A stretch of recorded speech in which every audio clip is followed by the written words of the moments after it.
After the loss of her mother, young Cinderella finds herself alone in a life marked by the cruelty of her stepmother and her vain daughters. Here is her story.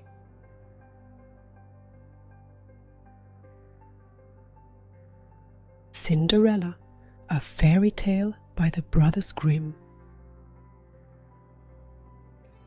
There was once a rich man whose wife lay sick, and when she felt her end drawing near, she called to her only daughter to come near her bed, and said, "Dear child, be pious and good, and God will always take care of you, and I will look down upon you from heaven, and will be with you." And then she closed her eyes and expired. The maiden went every day to her mother's grave and wept, and was always pious and good. When the winter came, the snow covered the grave with a white covering, and when the sun came in the early spring and melted it away, the man took to himself another wife. The new wife brought 2 daughters home with her, and they were beautiful and fair in appearance, but at heart were black and ugly. And then began very evil times for the poor stepdaughter. "Is the stupid creature to sit in the same room with us?" said they. "Those who eat food must earn it. Out upon her for a kitchen maid." They took away her pretty dresses, and put on her an old grey kirtle, and gave her wooden shoes to wear. "Just look now at the proud princess, how she is decked out," cried they laughing, and then they sent her into the kitchen. There she was obliged to do heavy work from morning to night, get up early in the morning, draw water, make the fires, cook, and wash. Besides that, the sisters did their utmost to torment her, mocking her, and strewing peas and lentils among the ashes, and setting her to pick them up. In the evenings, when she was quite tired out with her hard day's work, she had no bed to lie on, but was obliged to rest on the hearth among the cinders. And as she always looked dusty and dirty, they named her Cinderella. It happened one day that the father went to the fair, and he asked his 2 stepdaughters what he should bring back for them. "Fine clothes," said one. "Pearls and jewels," said the other. "But what will you have, Cinderella?" said he. "The first twig, father, that strikes against your hat on the way home, that is what I should like you to bring me." So he bought for the 2 stepdaughters fine clothes, pearls and jewels, and on his way back, as he rode through a green lane, a hazel twig struck against his hat, and he broke it off and carried it home with him. And when he reached home, he gave to the stepdaughters what they had wished for, and to Cinderella he gave the hazel twig. She thanked him and went to her mother's grave, and planted this twig there, weeping so bitterly that the tears fell upon it, and watered it, and it flourished and became a fine tree. Cinderella went to see it 3 times a day, and wept and prayed, and each time a white bird rose up from the tree, and if she uttered any wish, the bird brought her whatever she had wished for. Now, if came to pass that the king ordained a festival that should last for 3 days, and to which all the beautiful young women of that country were bidden, so that the king's son might choose a bride from among them.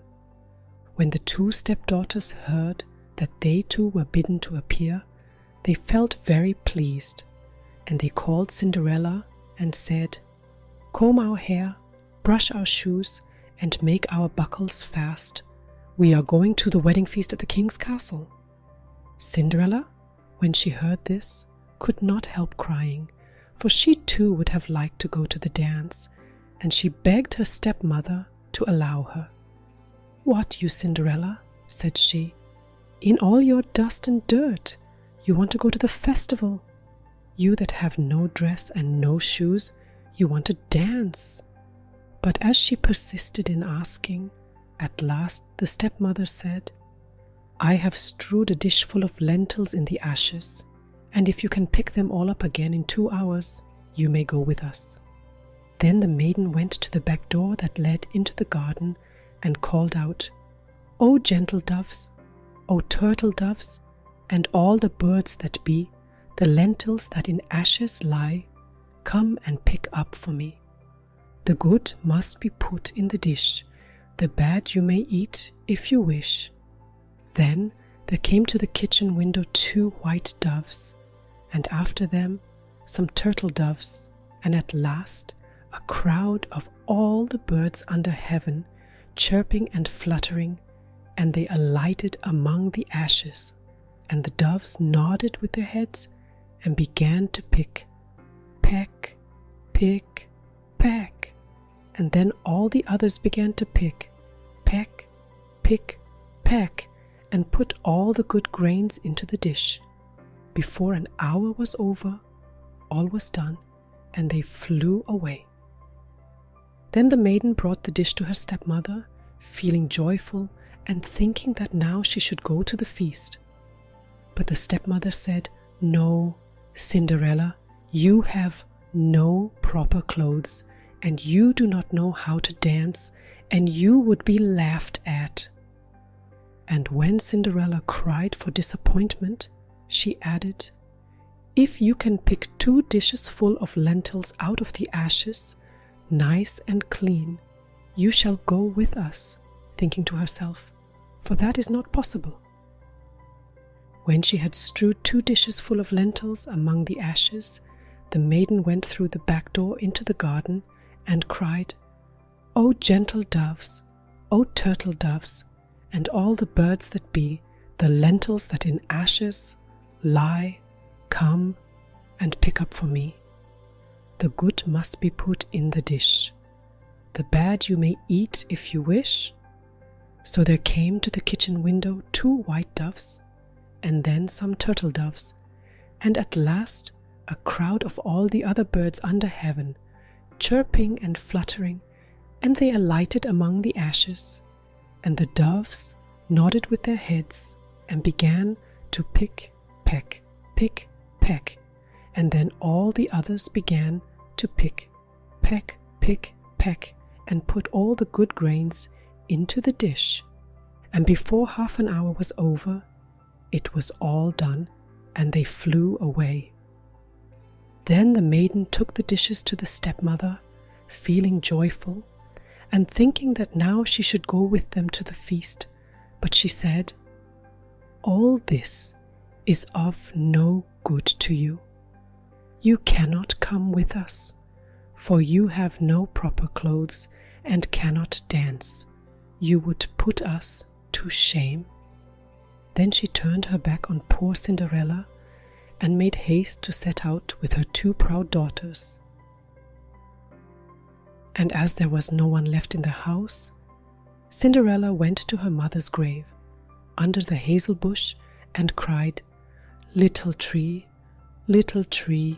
shake over me, that silver and gold may come down and cover me." Then the bird threw down a dress of gold and silver and a pair of slippers embroidered with silk and silver, and in all haste she put on the dress and went to the festival. But her stepmother and sisters did not know her, and thought she must be a foreign princess. She looked so beautiful in her golden dress. Of Cinderella they never thought at all, and supposed that she was sitting at home, arid, picking the lentils out of the ashes. The king's son came to meet her, and took her by the hand, and danced with her, and he refused to stand up with anyone else, so that he might not be obliged to let go her hand.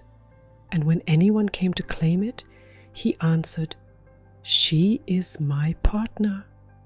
And when the evening came, she wanted to go home, but the prince said he would go with her to take care of her, for he wanted to see where the beautiful maiden lived. But she escaped him and jumped up into the pigeon house. Then the prince waited until the father came, and told him the strange maiden had jumped into the pigeon house. The father thought to himself, "It cannot surely be Cinderella," and called for axes and hatchets, and had the pigeon house cut down, but there was no one in it. And when they entered the house, there sat Cinderella in her dirty clothes among the cinders, and a little oil lamp burnt dimly in the chimney, for Cinderella had been very quick and had jumped out of the pigeon house again and had run to the hazel bush, and there she had taken off her beautiful dress and had laid it on the grave, and the bird had carried it away again, and then she had put on her little grey kirtle again, and had sat down in the kitchen among the cinders. The next day, when the festival began anew, and the parents and stepsisters had gone to it, Cinderella went to the hazel bush and cried, little tree, shake over me, that silver and gold may come down and cover me." Then the bird cast down a still more splendid dress than on the day before. And when she appeared in it among the guests, everyone was astonished at her beauty. The prince had been waiting until she came, and he took her hand and danced with her alone. And when anyone else came to invite her, he said, "She is my partner." And when the evening came, she wanted to go home, and the prince followed her, for he wanted to see to what house she belonged. But she broke away from him and ran into the garden at the back of the house. There stood a fine large tree bearing splendid pears. She leapt as lightly as a squirrel among the branches, and the prince did not know what had become of her. So he waited until the father came, and then he told him that the strange maiden had rushed from him, and that he thought she had gone up into the pear tree. The father thought to himself, "It cannot surely be Cinderella," and called for an axe and felled the tree, but there was no one in it.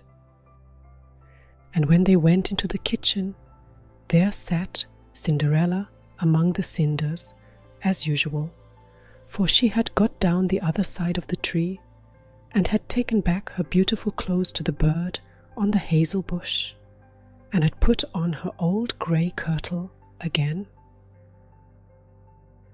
On the third day, when the parents and the stepchildren had set off, Cinderella went again to her mother's grave and said to the tree, little tree, shake over me, that silver and gold may come down and cover me."